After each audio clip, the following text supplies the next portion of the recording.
sommes dimanche 10 février, bienvenue dans le 20h, voici les titres.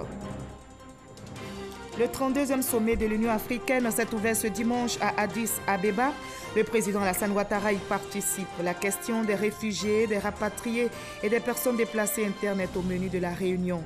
Le président rwandais Paul Kagame a passé le témoin à son homologue égyptien Abdel Fattah al-Sisi pour un mandat d'1 an à la tête de l'UA. Ce dimanche 10 février, la Côte d'Ivoire célébrait la 66e journée mondiale des lépreux dans la commune de Béoumi. Le ministre de la Santé et de l'Hygiène publique, Aka Awele, invite les populations à un dépistage précoce. 645 nouveaux cas de lèpre ont été dépistés en 2018. Le gouvernement appelle chacun à empêcher la lèpre de grandir dans le monde. Nous aurons un dossier dans ce 20h consacré à la réinsertion et sociale des accidentés de travail. Nous ferons un focus sur la Caisse nationale de prévoyance sociale. La CNP veille au relèvement économique des accidentés de travail et maladies professionnelles en les réinsérant dans l'agriculture. Ces derniers gagnent leur vie avec le travail de la terre. Enfin, en Algérie, le président Abdelaziz Bouteflika est candidat à la présidentielle au pouvoir depuis 1999. Il se présente pour un 5e mandat. Le président GD81 explique que par sa candidature, il répond aux appels des partis politiques et de la société civile. Soyez les bienvenus sur RTI1. Nous commençons tout de suite par Addis Abeba, capitale éthiopienne, où s'est ouvert ce dimanche le 32e sommet de l'Union africaine. Le président Alassane Ouattara y prend part avec ses pairs. Au cœur de ce sommet, prévu pour durer 2 jours, la question des réfugiés, des rapatriés et des personnes déplacées internes. Le président rwandais Paul Kagame a passé le témoin à son homologue égyptien Abdel Fattah al-Sisi pour un mandat d'1 an à la tête de l'Union africaine. Awa Touré est notre envoyé spécial en Éthiopie.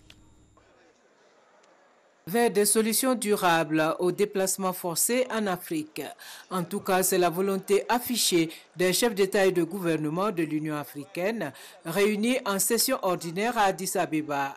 Et c'est à juste titre que ces dirigeants africains, au rang desquels le président de la République Alassane Ouattara, ont choisi de faire de 2019 l'année des réfugiés, rapatriés et déplacés internes. Le phénomène des déplacements forcés reste hélas prégnant. Il importe de s'attaquer plus résolument aux causes profondes du phénomène, parallèlement à l'accélération de l'opérationnalisation de l'Agence humanitaire africaine.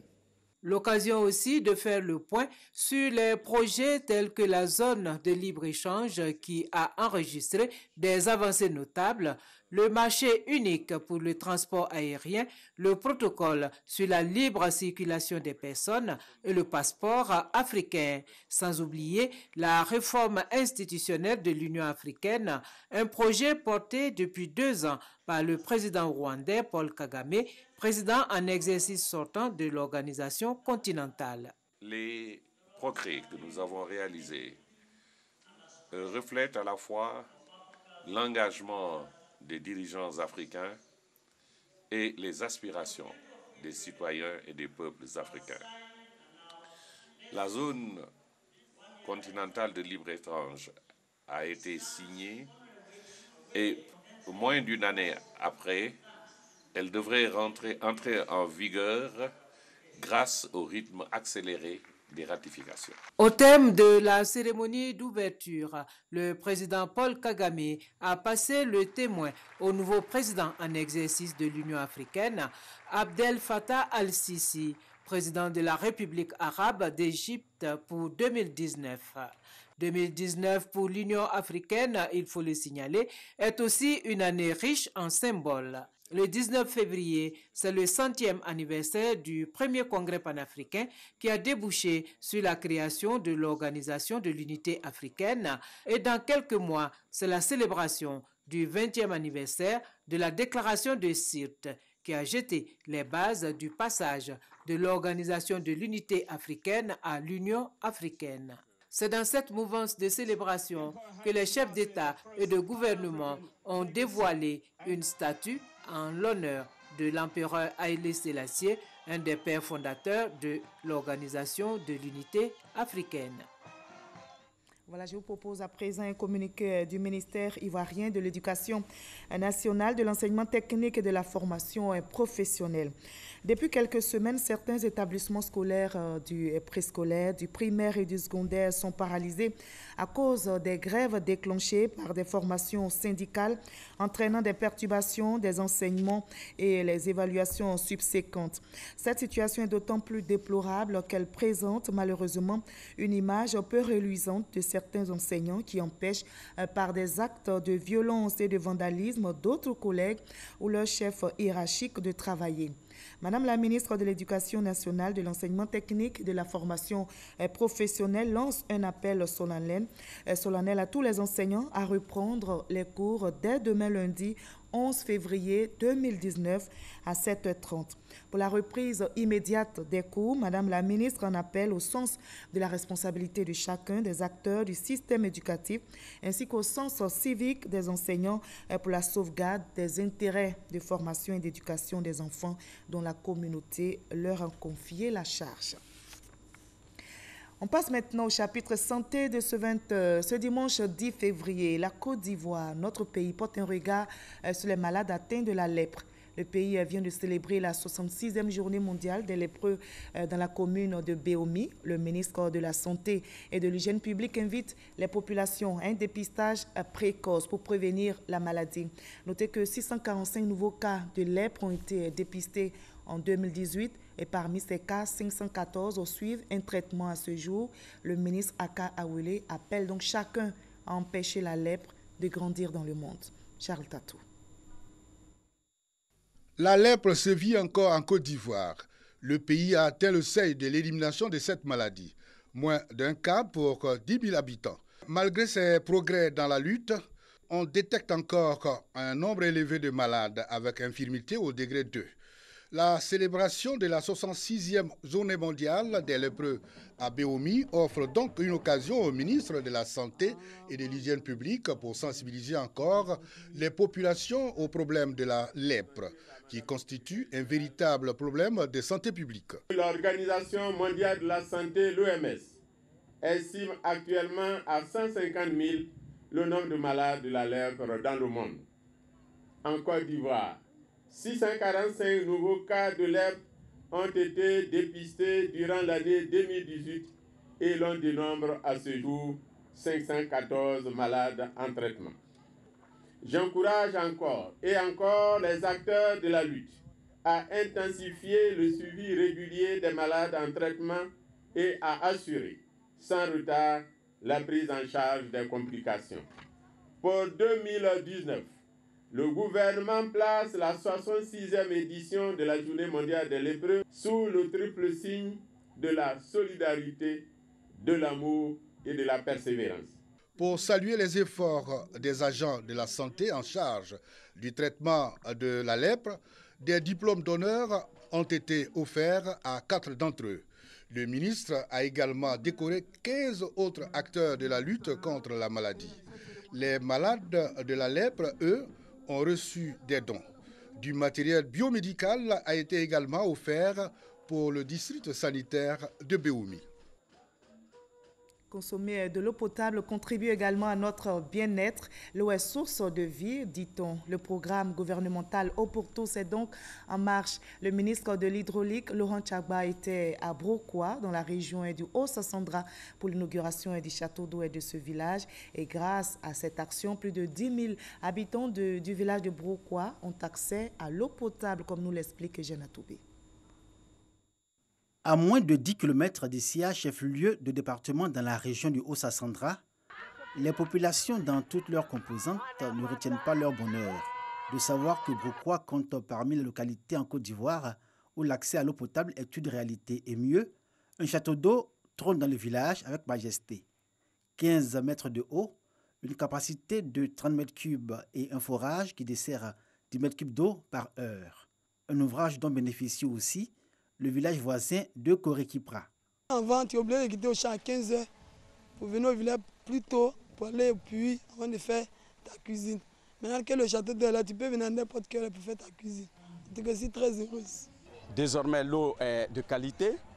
Désormais, les femmes ne sont plus obligés de se lever très tôt le matin pour aller puiser de l'eau au marigot, pour aller puiser de l'eau dans les puits. Un sentiment de mieux-être, un sentiment de bien-être. L'histoire du château d'eau de Brocquois commence en janvier 2008, date de la pose de sa première pierre. 8 années plus tard, les travaux de construction de l'ouvrage sont achevés. Les supplices que causait la recherche permanente de l'eau dans cette partie de la région du Haut-Sassandra sont relégués au souvenir. Éviter certaines maladies comme la bilharziose. On nous conseille directement d'utiliser l'eau potable. Comme il y a un château d'eau qui est là, c'est bon pour la santé. Les populations peuvent espérer de l'ONEF les promesses qui ont été faites par le chef de l'État. C'est en faisant ce type d'investissement qu'on pourrait imaginer qu'on se mette en dehors des pénuries d'eau qui surviennent ça et là. Sur la place publique de Brocquois, le ministre de l'Hydraulique, Laurent Tchagba, et sa délégation sont reçus par les populations et les chefs coutumiers des 2 villages bénéficiaires du château d'eau. Entre cette rencontre festive et la livraison officielle de l'ouvrage aux populations, le ministre de l'Hydraulique a expliqué la vision du président de la République pour le bien-être et le progrès des populations, traduite à nouveau dans le plan social du gouvernement 2019. Nous sillonnons aujourd'hui toute la Côte d'Ivoire pour faire en sorte que le programme social du gouvernement puisse être mis en œuvre pour pouvoir rendre effective la politique du président Alassane Ouattara de donner de l'eau potable de manière concrète aux populations. Le château d'eau de Brocquois va porter le nom de Boun Boabré, ministre du Plan et du Développement au début des travaux de construction de l'ouvrage. Le ministre Laurent Tchagba l'a annoncé aux populations. Un double bonheur qu'elles ont exprimé à l'envi, même si, à Brocquois comme à Kourekipra, peu d'habitants disposent encore de compteurs à ce jour. Le ministre de l'Hydraulique les a assurés de ce que le gouvernement va lancer un vaste programme de 450 000 branchements sociaux au bénéfice des populations de Côte d'Ivoire les plus défavorisées. Le gouverneur du district de Yamoussoukro, Augustin Thiam, était l'invité du magazine du dimanche au journal de 13h présenté par Hamza Diaby. L'entretien a porté sur les actions réalisées par le district de Yamoussoukro et depuis la prise de fonction du gouverneur Thiam en 2011. Je vous propose un extrait de leur entretien. Depuis maintenant 8 ans que je suis là, pour ce qui est de la santé, nous avons construit 8 centres de santé intégrés qui sont surtout dans la sous-préfecture. Parce que le domaine de la commune n'est pas de la compétence du gouverneur. Le gouverneur s'occupe surtout des sous-préfectures. La quasi-totalité des associations de femmes sont regroupées dans 2 grandes associations que nous subventionnons. Nous ne sommes pas une structure de financement. Nous sommes une structure d'encadrement et nous sommes une structure de proposition. Nous avons par exemple en ce moment, grâce à un fonds de la Banque mondiale, un projet qui s'appelle le PGDEC, qui nous sert à installer des jeunes agriculteurs. Au niveau du district, nous aussi, avec l'INPHB, nous installons des jeunes aviculteurs, des jeunes apiculteurs, et nous sommes en train de construire le 3e commissariat de Yamoussoukro, qui sera le commissariat de la police du district, qui va venir en complément des forces de police déjà installées. Nous avons été sollicités aussi par la gendarmerie de Yamoussoukro, et nous avons accepté de leur acheter des drones équipés de caméras, qui vont leur permettre de survoler toutes les pistes qui conduisent à Yamoussoukro et de pouvoir prendre sur le fait les bandits éventuels qui viennent s'attaquer à Yamoussoukro. Nous avons construit depuis 8 ans une 60aine de classes. Nous avons achevé 4 collèges que nous avions trouvés totalement arrêtés et nous avons construit une 12aine d'écoles. Nous avons construit aussi des logements sociaux pour les professeurs. Nous accordons des prises en charge scolaires. Et nous avons une convention de partenariat avec l'INPHB auquel nous apportons une subvention chaque année. Nous consacrons près de 200 millions en équipement, en matériel didactique d'alphabétisation, en fourniture de tables-bancs. Chaque année, nous le faisons. Je lance un appel aux Ivoiriennes et aux Ivoiriens. Son Excellence, Monsieur le Président de la République, est informé de la situation de Yamoussoukro. Je sais que quelque chose se prépare, donc je leur demande d'être encore un peu patients. Dans les 2-3 mois qui suivent, Yamoussoukro sera en chantier. Le lycée scientifique le sera aussi, et les rues de Yamoussoukro dont vous ne parlez pas, mais je me permets d'en parler, seront aussi refaites et seront en chantier. Le dossier de ce 20h se penche sur la réinsertion sociale des accidentés de travail. Nous ferons un focus ce soir sur la Caisse nationale de prévoyance sociale, association qui veille au relèvement économique des accidentés de travail et maladies professionnelles en les réinsérant dans l'agriculture. Selon la CNPS, environ 20 000 personnes ont été identifiées comme accidentées de travail. Et la Caisse nationale de prévoyance sociale s'active pour ces accidentés qui n'hésitent pas à retourner à la terre pour gagner leur vie. Le dossier est signé Jeanne Atobé. Bokanda, chef-lieu de département dans la région d'Unzi. Ce jour de dimanche 3 février, la ville vit à son rythme des jours ordinaires, avec ses acquis, mais souffrant toujours de ses nombreux manques. Pour les populations, une attente commune, la réponse à leurs préoccupations et besoins dans tous les domaines du développement. À Bokanda, nous avons surtout besoin de l'eau. Au niveau de l'électricité aussi, par moment, la tension baisse.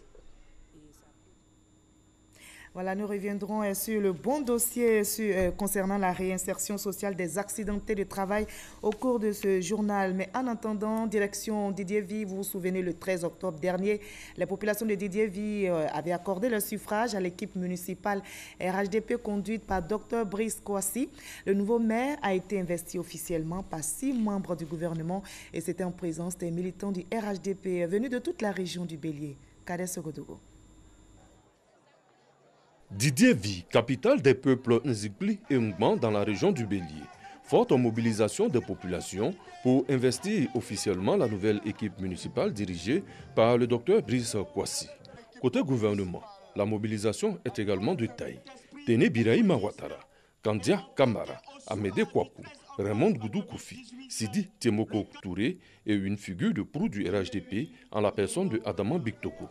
Une investiture en fanfare pour saluer l'adhésion d'Nzipli et d'Ngban à la cause du RHDP. Le nouveau maire, entre militantisme et action de développement, la mayonnaise aura de bonnes saveurs. Mon premier atout en tant que coordonnateur RHDP qui allait à ces élections, c'était les réalisations du président de la République ici à Didier-Vie, dans tout le département de Didier-Vie depuis 2011. Je suis oufouettiste. Didier-Vie est oufouettiste. Et ici, à Didier-Vie, nous connaissons l'oufouettisme.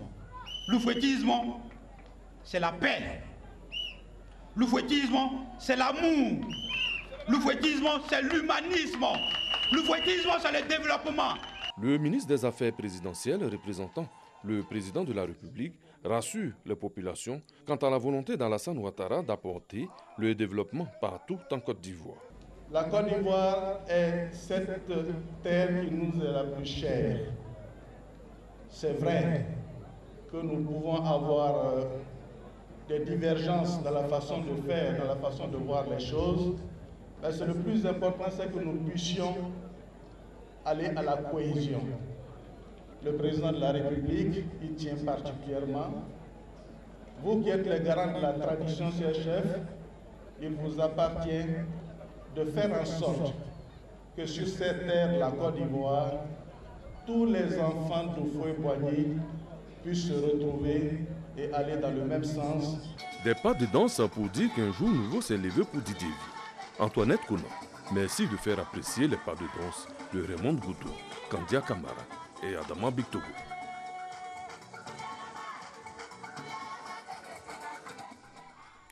Au chapitre économie, le secrétaire d'État chargé du budget du portefeuille de l'État a rendu visite aux agents de la direction du contrôle financier.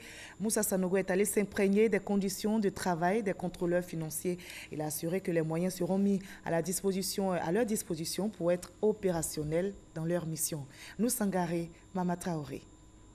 Le secrétaire d'État chargé du budget du portefeuille de l'État à la direction du contrôle financier, structure sous tutelle de la Direction générale du budget et des finances. Une visite pour toucher du doigt les réalités quotidiennes des agents de cette direction. Après la visite des différents services, Moussa Sanogo a échangé avec les contrôleurs financiers venus de toutes les contrées du pays. Entretien au cours duquel ils ont exposé leurs doléances, notamment l'octroi de véhicules de service, pour être plus opérationnel, la question d'un siège et la réhabilitation des bureaux à l'intérieur du pays. Le secrétaire d'État Moussa Sanogo promet d'apporter des réponses concrètes à toutes ces préoccupations. Il invite aussi les contrôleurs financiers à s'impliquer davantage dans la mise en place du budget programme. On va passer bientôt à des budgets programmes et ça va demander à davantage de responsabilités du contrôleur financier. Le budget programme, c'est un budget qui est élaboré non pas sur une année comme c'est maintenant, mais sur plusieurs années, en général 3 ans.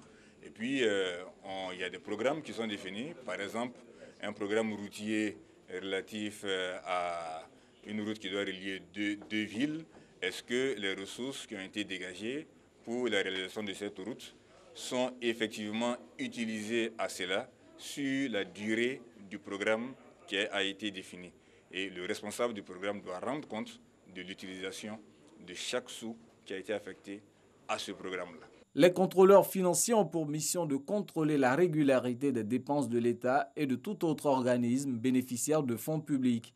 Ils ont aussi pour mission d'informer les ministres et les préfets des conditions dans lesquelles s'effectue la gestion financière de leur département et de leur suggérer éventuellement toute mesure pouvant améliorer cette gestion. La direction du contrôle financier compte sur le territoire 589 agents, dont 58 contrôleurs financiers. C'est la fin du séminaire bilan et de la Direction générale du Trésor et de la comptabilité publique à Yamoussoukro. On retient de meilleures performances en 2018. Un taux de recouvrement des recettes fiscales et non fiscales avec un taux de 104% et plus de 1500 milliards de francs CFA mobilisés sur le marché des capitaux. On en sait plus avec notre reporter Francis Boifo. Tous les participants à cette rencontre de Yamoussoukro se sont engagés à hisser le trésor public sur le perron des meilleures administrations nationales et internationales. Ils ont formulé une quarantaine de recommandations dont on retiendra l'achèvement du processus d'opérationnalisation du compte unique du Trésor, la mise en place du mobile banking et de nouvelles stratégies de mobilisation de ressources. Pour tenir compte des exigences internationales en matière de gestion et la place qu'occupent désormais les technologies de l'information et de la communication TIC dans le tissu économique, la Direction générale du Trésor public a choisi comme thème pour l'année 2019 la digitalisation des services. Les efforts déployés en vue du traitement adéquat de cette importante question devraient par ailleurs nous permettre de maximiser nos chances de relever le défi de la certification globale de nos services d'ici la fin de l'année 2019. Cette réforme majeure est destinée à la transformation structurelle de notre administration à travers la fourniture des mêmes niveaux de qualité de prestation aux usagers clients, quel que soit le service auquel ils adressent leurs préoccupations. Je souscris donc pleinement à toutes vos initiatives visant à vulgariser la finance numérique et à renforcer l'inclusion financière. En outre, en orientant les actions de vos services vers l'optimisation des ressources financières, vous épousez incontestablement la vision du gouvernement qui est celle de mobiliser les ressources nécessaires. Cette année, le besoin global de financement des projets de l'État est estimé à 2 416,9 milliards de francs CFA, dont 1 429 milliards à rechercher sur les marchés des capitaux. Sur ces marchés, le Trésor a mobilisé en 2018 1 581,4 milliards de francs CFA sur un objectif de 1 115,1 milliards de nos francs, soit un excédent de 466,3 milliards de francs CFA. Les lignes bougent aussi dans le secteur des transports. 5 000 chauffeurs routiers et gestionnaires d'entreprises de transport renforcent leur capacité. Cette formation qui a été lancée le 7 février dernier va s'étendre à Abidjan et 13 villes de l'intérieur du pays avec l'appui du Haut Conseil du patronat des entreprises de transport routier. Cher Koné. Cette session de formation permettra à 5 000 acteurs du transport, soit 3 500 conducteurs et 1 500 gestionnaires d'entreprises, d'obtenir leur certificat d'aptitude professionnelle. Ces diplômes sont désormais obligatoires pour l'exercice de toute activité dans le secteur du transport routier. D'où la nécessité d'initier une campagne de sensibilisation pour inciter les acteurs ciblés à la formation. Nous partons donc dans le cadre de cette sensibilisation dans toutes les localités afin de porter ce message. Et il s'agit aujourd'hui de faire en sorte que les acteurs du secteur du transport routier soient formés à la bonne connaissance de leur métier. Parce que quand vous faites le transport routier, que vous soyez conducteur routier ou que vous soyez patron, si vous n'avez pas la maîtrise du b.a.-ba de votre travail, vous allez voir que la gestion financière, la gestion environnementale de l'entreprise va être extrêmement difficile. D'un coût d'environ 2 milliards de francs CFA, cette formation est financée par la Banque mondiale. Le représentant du ministre des Transports a invité les acteurs du secteur à se former et à adhérer à la vision du gouvernement de faire du transport un secteur plus compétitif. Il faut noter que le secteur du transport routier, il est le secteur sans lequel il ne peut pas exister d'économie pour notre pays. Monsieur le ministre vient de nous mettre en mission. La mission de faire en sorte que notre secteur, à nous tous, le secteur du transport routier, soit un secteur moderne. Un secteur moderne, c'est un secteur qui est animé par des professionnels. Notons que la formation de ces 5000 acteurs vient compléter la série de formations gratuites offertes par le gouvernement. Pour rappel, 3500 acteurs du transport routier ont déjà bénéficié de cette formation lors de la première phase grâce à un financement de l'Union européenne. On évoque à présent ce drame survenu à San Pedro. Un incendie s'est déclaré dans la ville dans la nuit d'hier à aujourd'hui. L'on enregistre un mort et des dégâts matériels considérables. Le drame s'est produit dans le quartier Victor Ballet de la ville portuaire. Les causes ne sont pas encore connues. Une enquête est ouverte. En cinéma, la sélection officielle des films en compétition pour la 26e édition du FESPACO, le festival panafricain du cinéma et de la télévision de Ouagadougou, est connue. Sur plus de 1000 films, toutes catégories confondues, le comité d'organisation en a retenu 165 et la Côte d'Ivoire, notre pays, sera représentée avec 11 films en compétition officielle. Serge Koléa.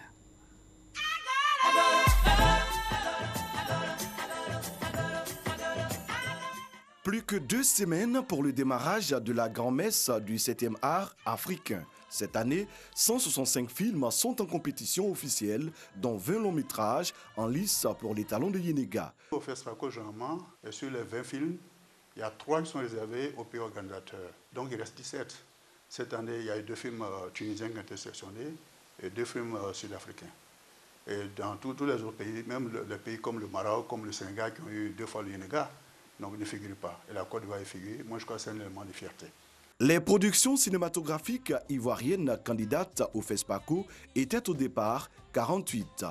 Toutes catégories confondues, la Côte d'Ivoire positionne 11 films, au nombre desquels un long métrage. Nous avons, contrairement à l'édition précédente, un film en compétition pour le Yenega. Une belle surprise d'ailleurs, c'est Résolution, qui a été réalisée par une équipe de jeunes. Et c'est l'une des marques importantes de cette édition 2019. La plupart des films en compétition pour le compte de la Côte d'Ivoire ont été réalisés par la jeune génération des réalisateurs qui arrivent. Les différents responsables du cinéma en Côte d'Ivoire pensent que la politique de développement du secteur, initiée par le ministre de la Culture et de la Francophonie, porte ses fruits. Je crois que certainement avec le Burkina, la Côte d'Ivoire doit être l'un des 2 ou 3 pays à pouvoir être présent dans toutes les catégories. Et je pense que nous allons décrocher le Yenega, si ce n'est cette édition, mais la prochaine édition, il faudra compter avec la Côte d'Ivoire. Le dernier étalon d'or remporté par la Côte d'Ivoire avec Au nom du Christ du réalisateur Nwambala date de 1993. Voilà, et le dossier consacré à la réinsertion sociale des accidentés de travail par la Caisse nationale de prévoyance sociale vous sera proposé dans nos prochains journaux. Je vous propose à présent le reste de l'actualité à l'étranger dans le 7 sur 7. Voyons ce qui a marqué l'actualité cette semaine dans le monde avec Laurence Achaud et Alexis Ouedraogo.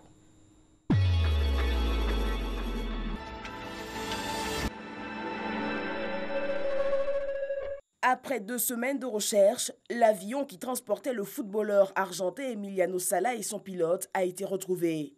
L'épave a été localisée au fond de la Manche et le corps de l'attaquant récupéré. Un appel aux dons a été lancé pour tenter de retrouver désormais le corps du pilote. Le nouveau président de la République démocratique du Congo, Félix Tshisekedi, a entamé mardi une tournée régionale en Angola, au Kenya, au Congo-Brazzaville. Une visite en quête de soutien à l'étranger. Mercredi à Bangui, en Centrafrique, un accord de paix a été signé entre le pouvoir et les 14 groupes armés qui contrôlent la majorité du territoire. Cet accord traite de la mise en place d'une nouvelle gouvernance inclusive à tous les niveaux. Il prévoit également la création d'une unité mixte spéciale pour 2 ans. Cet accord de paix est le 8e depuis 2012 et le premier à être respecté. Les premiers camions d'aide humanitaire américains destinés au Venezuela ont été refusés par le président Nicolás Maduro à la frontière entre la Colombie et le Venezuela. Cette aide intervient en réponse à l'appel à l'aide du président de l'Assemblée nationale, Juan Guaidó, qui s'est proclamé le 23 janvier dernier président par intérim du pays. C'est désormais officiel, l'ex-maire de Dakar, Khalifa Sall, écarté de l'élection présidentielle pour raison judiciaire, a annoncé son soutien au candidat d'opposition Idrissa Seck. C'est donc par procuration qu'il participera à l'élection présidentielle du 24 février prochain. Le Front de libération nationale au pouvoir depuis l'indépendance de l'Algérie a désigné le président Abdelaziz Bouteflika comme candidat à la présidentielle du 18 avril prochain pour un 5e mandat. Au pouvoir depuis 1999, le président algérien qui achève son 4e mandat a jusqu'au 3 mars pour confirmer sa candidature.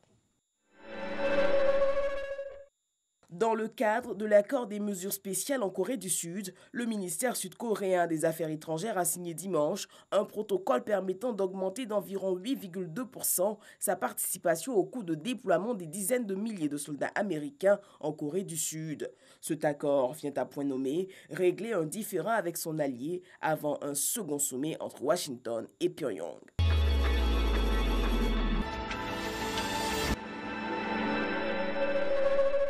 À la fin de ce 20h, merci à vous tous de votre aimable attention. À 23h, Kolo Klubali prendra le relais pour un nouveau journal. Demain 20h, Fatou Fofana sera au rendez-vous.